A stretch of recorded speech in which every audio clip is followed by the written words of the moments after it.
بسم اللہ الرحمن الرحیم۔ شروع اللہ کے نام سے جو بڑا مہربان نہایت رحم والا ہے۔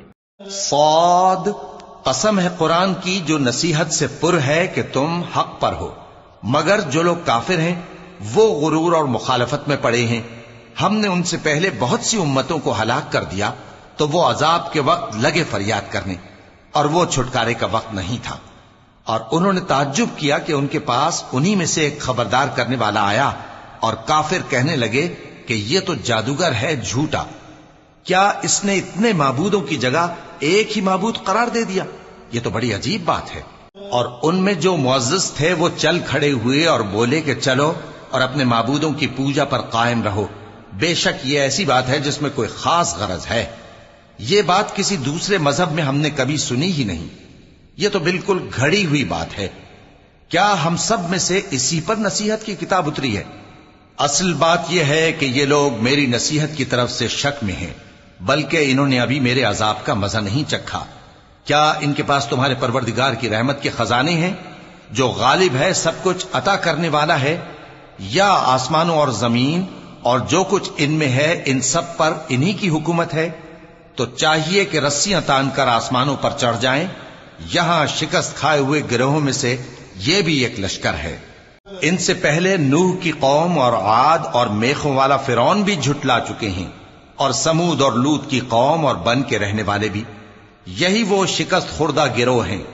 ان سب نے پیغمبروں کو جھٹلایا تو میرا عذاب ان پر آ واقع ہوا۔ اور یہ لوگ تو صرف ایک زور کی آواز کا جس میں شروع ہونے کے بعد کچھ وقفہ نہیں ہوگا انتظار کرتے ہیں، اور کہتے ہیں کہ اے ہمارے پروردگار، ہم کو ہمارا حصہ جلدی سے حساب کے دن سے پہلے ہی دے دے۔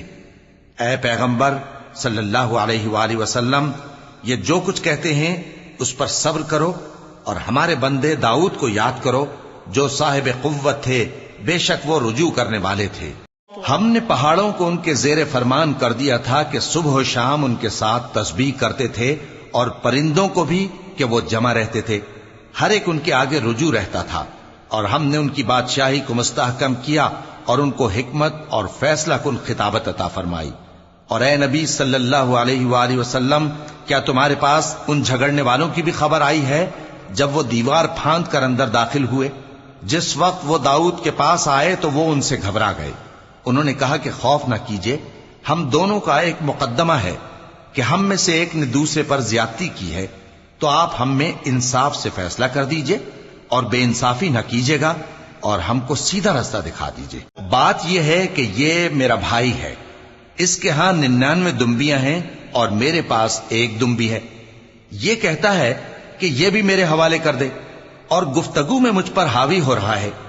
انہوں نے کہا کہ یہ جو تیری دمبی مانگتا ہے کہ اپنی دمبیوں میں ملا لے، بے شک تجھ پر ظلم کرتا ہے، اور اکثر شریک ایک دوسرے پر زیادتی ہی کیا کرتے ہیں۔ ہاں، جو ایمان لائے اور عمل نیک کرتے رہے، اور ایسے لوگ بہت کم ہیں۔ اور داؤد نے خیال کیا کہ اس واقعے سے ہم نے ان کو آزمایا ہے، تو انہوں نے اپنے پروردگار سے مغفرت مانگی اور جھک کر سجدے میں گر پڑے اور اللہ کی طرف رجوع کیا۔ چونکہ آیت سجدہ تلاوت کی گئی ہے، لہذا سامعین پر سجدہ واجب ہے۔ تو ہم نے ان کو بخش دیا، اور بے شک ان کے لیے ہمارے ہاں قرب اور عمدہ مقام ہے۔ اے داؤد، ہم نے تم کو زمین میں خلیفہ بنایا ہے، تو لوگوں میں انصاف کے فیصلے کیا کرو، اور خواہش کی پیروی نہ کرنا کہ وہ تمہیں اللہ کے رستے سے بھٹکا دے گی۔ جو لوگ اللہ کے رستے سے بھٹکتے ہیں ان کے لیے سخت عذاب ہے، اس لیے کہ انہوں نے حساب کے دن کو بھلا دیا۔ اور ہم نے آسمان اور زمین کو اور جو کائنات ان میں ہے اس کو بے مقصد نہیں پیدا کیا۔ یہ ان کا گمان ہے جو کافر ہیں، سو کافروں کے لیے دوزخ کا عذاب ہے۔ جو لوگ ایمان لائے اور عمل نیک کرتے رہے، کیا ان کو ہم ان کی طرح کر دیں گے جو ملک میں فساد کرتے ہیں، یا پرہیزگاروں کو بدکاروں کی طرح کر دیں گے؟ یہ کتاب جو ہم نے تم پر نازل کی ہے بابرکت ہے، تاکہ لوگ اس کی آیتوں میں غور کریں اور تاکہ اہل عقل نصیحت حاصل کریں۔ اور ہم نے داؤد کو سلیمان عطا کیے، بہت خوب بندے تھے، اور وہ اللہ کی طرف بہت رجوع کرنے والے تھے۔ جب ان کے سامنے شام کو اصیل گھوڑے پیش کیے گئے تو کہنے لگے کہ میں نے اپنے پروردگار کی یاد سے غافل ہو کر مال کی محبت اختیار کی، یہاں تک کہ آفتاب پردے میں چھپ گیا۔ بولے کہ ان کو میرے پاس واپس لاؤ، پھر ان کی ٹانگوں اور گردنوں پر ہاتھ پھیرنے لگے۔ اور ہم نے سلیمان کی آزمائش کی اور ان کے تخت پر ایک دھڑ سا ڈال دیا۔ پھر انہوں نے اللہ کی طرف رجوع کیا اور دعا کی کہ اے پروردگار مجھے معاف فرما اور مجھ کو ایسی بادشاہی عطا فرما کہ میرے بعد کسی کو شایع نہ ہو، بے شک تو سب کچھ عطا فرمانے والا ہے۔ پھر ہم نے ہوا کو ان کے زیر فرمان کر دیا کہ جہاں وہ پہنچنا چاہتے ان کے حکم سے نرم نرم چلنے لگتی، اور جنوں کو بھی ان کے زیر فرمان کیا۔ یہ سب عمارتیں بنانے والے اور غوطہ مارنے والے تھے، اور کچھ دوسروں کو بھی جو زنجیروں میں جکڑے ہوئے تھے۔ ہم نے کہا یہ ہماری بخشش ہے، چاہو تو احسان کرو یا رکھ چھوڑو، تم سے کچھ حساب نہیں ہے، اور بے شک ان کے لیے ہمارے ہاں قرب اور عمدہ ٹھکانہ ہے۔ اور ہمارے بندے ایوب کو یاد کرو جب انہوں نے اپنے رب کو پکارا اور کہا کہ شیطان نے مجھ کو ایذا اور تکلیف دے رکھی ہے۔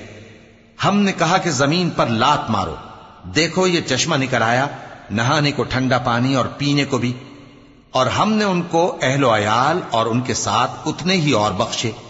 یہ ہماری طرف سے رحمت اور عقل والوں کے لیے نصیحت تھی۔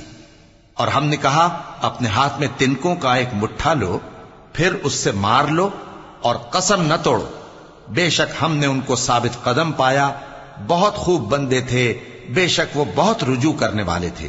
اور ہمارے بندوں ابراہیم اور اسحاق اور یعقوب کو یاد کرو جو قوت والے اور صاحب نظر تھے۔ ہم نے ان کو ایک صفت خاص آخرت کے گھر کی یاد سے ممتاز کیا تھا، اور وہ ہمارے نزدیک منتخب اور خوبی والوں میں سے تھے۔ اور اسماعیل اور الیسع اور ذوالکفل کو یاد کرو، اور یہ سب بھی خوبی والوں میں سے تھے۔ یہ نصیحت ہے اور پرہیزگاروں کے لیے تو عمدہ ٹھکانہ ہے، ہمیشہ رہنے کے باغ جن کے دروازے ان کے لیے کھلے ہوں گے، ان میں تکیے لگائے بیٹھے ہوں گے، اور کھانے پینے کے لیے بہت سے میوے اور مشروبات منگاتے رہیں گے، اور ان کے پاس نیچی نگاہ رکھنے والی اور ہم عمر حوریں ہوں گی۔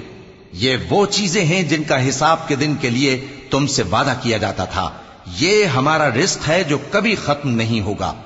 یہ نعمتیں تو فرمانبرداروں کے لیے ہیں، اور سرکشوں کے لیے برا ٹھکانہ ہے، یعنی دوزخ جس میں وہ داخل ہوں گے، اور وہ بری آرامگاہ ہے۔ یہ کھولتا ہوا گرم پانی اور پیپ ہے، اب اس کے مزے چکھیں، اور اسی طرح کے اور بہت سے عذاب ہوں گے۔ یہ ایک فوج ہے جو تمہارے ساتھ گھستی چلی آ رہی ہے، ان کو خوشامدید نہ کہا جائے۔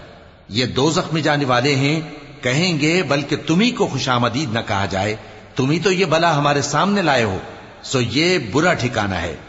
وہ کہیں گے اے پروردگار جو اس کو ہمارے سامنے لایا ہے اس کو دوزخ میں دگنا عذاب دے، اور کہیں گے کیا سبب ہے کہ یہاں ہم ان لوگوں کو نہیں دیکھتے جن کو ہم بروں میں شمار کرتے تھے؟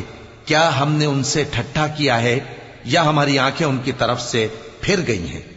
بے شک یہ اہل دوزخ کا جھگڑنا برحق ہے۔ کہہ دو کہ میں تو صرف خبردار کرنے والا ہوں، اور اللہ اکیلے اور غالب کے سوا کوئی معبود نہیں۔ جو آسمانوں اور زمین اور جو مخلوق ان میں ہے سب کا مالک ہے، غالب ہے، بخشنے والا۔ کہہ دو کہ یہ ایک بڑی ہولناک چیز کی خبر ہے جس کو تم دھیان میں نہیں لاتے۔ مجھ کو اوپر کی مجلس والوں کا جب وہ جھگڑتے تھے کچھ بھی علم نہ تھا، میری طرف تو یہی وحی کی جاتی ہے کہ میں کھلم کھلا خبردار کرنے والا ہوں۔ جب تمہارے پروردگار نے فرشتوں سے کہا کہ میں مٹی سے انسان بنانے والا ہوں، جب میں اس کو درست کر لوں اور اس میں اپنی روح پھونک دوں تو اس کے آگے سجدے میں گر پڑنا۔ سو تمام فرشتوں نے سجدہ کیا مگر ابلیس کہ وہ اکڑ بیٹھا اور کافروں میں ہو گیا۔ اللہ نے فرمایا کہ اے ابلیس، جس شخص کو میں نے اپنے ہاتھوں سے بنایا اس کے آگے سجدہ کرنے سے تجھے کس چیز نے منع کیا؟ کیا تو غرور میں آ گیا یا اونچے درجے والوں میں تھا؟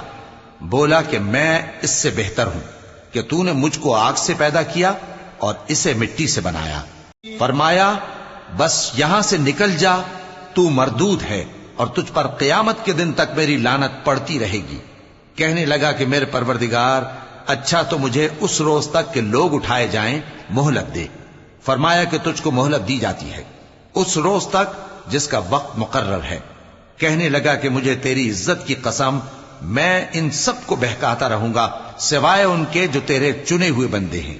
فرمایا ٹھیک ہے، اور میں ٹھیک ہی کہتا ہوں کہ میں تجھ سے اور جو ان میں سے تیری پیروی کریں گے سب سے جہنم کو بھر دوں گا۔ اے پیغمبر کہہ دو کہ میں تم سے اس کا صلہ نہیں مانگتا اور نہ میں بناوٹ کرنے والوں میں ہوں۔ یہ قرآن تو اہل عالم کے لیے نصیحت ہے، اور تم کو اس کا حال کچھ وقت کے بعد معلوم ہو جائے گا۔